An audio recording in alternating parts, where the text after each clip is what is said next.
Hi hello నమస్తే welcome back to Raju kitchen. ఈరోజు గోంగూర పచ్చిరొయ్యలు వండుతున్నామండి. ఈ రెండింటి కాంబినేషన్ చాలా బాగుంటుంది. ఒకసారి ఎలా చేద్దామో చూద్దాము. ముందుగా కడాయిలోనే ఆయిల్ వేసి ఆయిల్ హీట్ అయ్యాక 4 పచ్చిమిరపకాయలు చీలికలు కొంచెం వేగిన తర్వాత సన్నగా తరుగుకున్న ఉల్లిపాయ, నేనైతే పెద్ద సైజు ఉల్లిపాయలు 2 తీసుకున్నానండి. కొంచెం వేగనివ్వండి. ఉల్లిపాయలు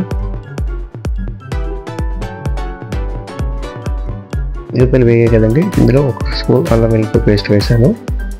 పచ్చివాసన పోయేంత వరకు కొంచెం వేయించండి. ఇందులో నేను కరివేపాకు, కొంచెం 1 స్పూన్ పసుపు కొంచెం వేయించండి. నేనైతే కిలో తీసుకున్నానండి రొయ్యలు. కిలో రొయ్యలకి అయితే నేను 8 నుంచి 10 కట్టలు గోంగూర తీసుకున్నానండి. రొయ్యల్లో నుంచి నీరు కొంచెం బయటకు వచ్చేంత వరకు చిన్న మంటపై కుక్ చేయండి. ముందుగా కడిగి శుద్ధం పెట్టుకున్న గోంగూరని ఇప్పుడు ఇందులో వేసేయండి.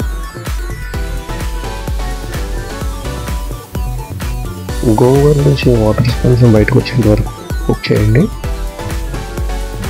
గోంగూర పచ్చిరొయ్యలు కాంబినేషన్ చాలా బాగుంటుందండి. మీరు కూడా ఒకసారి ట్రై చేయండి. ఇందులో కొంచెం ఉప్పు, మీ రుచికి తగినంత ఉప్పు,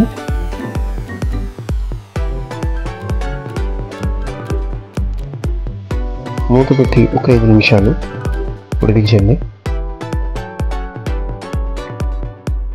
మధ్యలో కలుపుతూ ఉండాలండి, లేదంటే అడుగట్టేస్తుంది. నేనైతే 4 టమాటాలు తీసుకున్నానండి, మీడియం సైజు. చిన్న ముక్కలుగా కట్ చేసిన టమాటాస్ కూడా ఇప్పుడు వేసి మళ్ళీ కలిపి మూత పెట్టి మరొక 5 నిమిషాలు కుక్ చేయండి.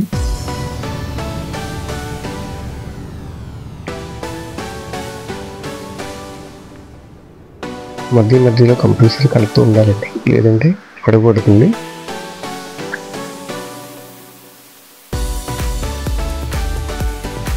రెండు స్పూన్లు కారం,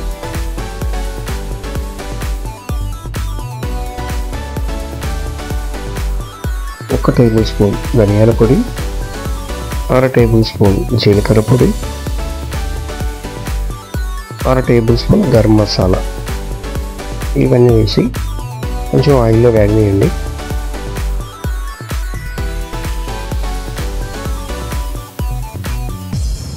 వేగుతుంది కదండి, మూత పెట్టి 5 నిమిషాలు మళ్ళీ చిన్న మంటపై కుక్ చేయండి.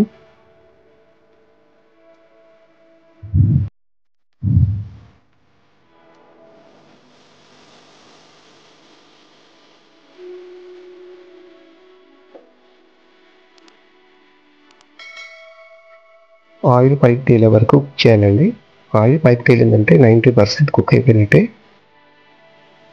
ఇందులో కొత్తిమీర వేసి మరొక 5 నిమిషాలు పూర్తిగా ఆయిల్ తేలే వరకు కుక్ చేయండి. ఎంతో రుచికరమైన గోంగూర పచ్చిరొయ్యల కర్రీ రెడీ అండి. ఇది ఇంచుమించుగా మీకు పికిల్ లాగా ఉంటుంది, కాకపోతే కర్రీ అండి ఇది. మరొకసారి గోంగూర పచ్చిరొయ్యలతో పికిల్ ఎలా చేయాలో చూద్దాము. ఒకసారి మీరు కూడా ట్రై చేయండి. ఎలా వచ్చిందో కామెంట్ రూపంలో చెప్పండి. కొత్తగా చేసే వాళ్ళైతే సబ్స్క్రైబ్ చేయండి. కొంచెం మోటివేషన్గా ఉంటుంది. మరికొన్ని కొత్త వీడియోలు పెట్టడానికి అవకాశం ఉంటుంది. కంపల్సరీ సబ్స్క్రైబ్ చేయండి. చూడండి ఆయిల్ ఎంత పైకి తేలిందో. ఇలా ఆయిల్ తేలిందంటే ఆల్మోస్ట్ డన్ అండి. చపాతీలోకి కానీ రైస్లోకి కానీ సర్వ్ చేసుకుని తింటే చాలా అంటే చాలా బాగుంటుందండి. ఒకసారి మీరు ట్రై చేయండి. చూసే వాళ్ళందరికీ మరొకసారి థ్యాంక్ యూ సో మచ్ అండి. ప్లీజ్ సపోర్ట్ అవ్వండి. Thank you for watching.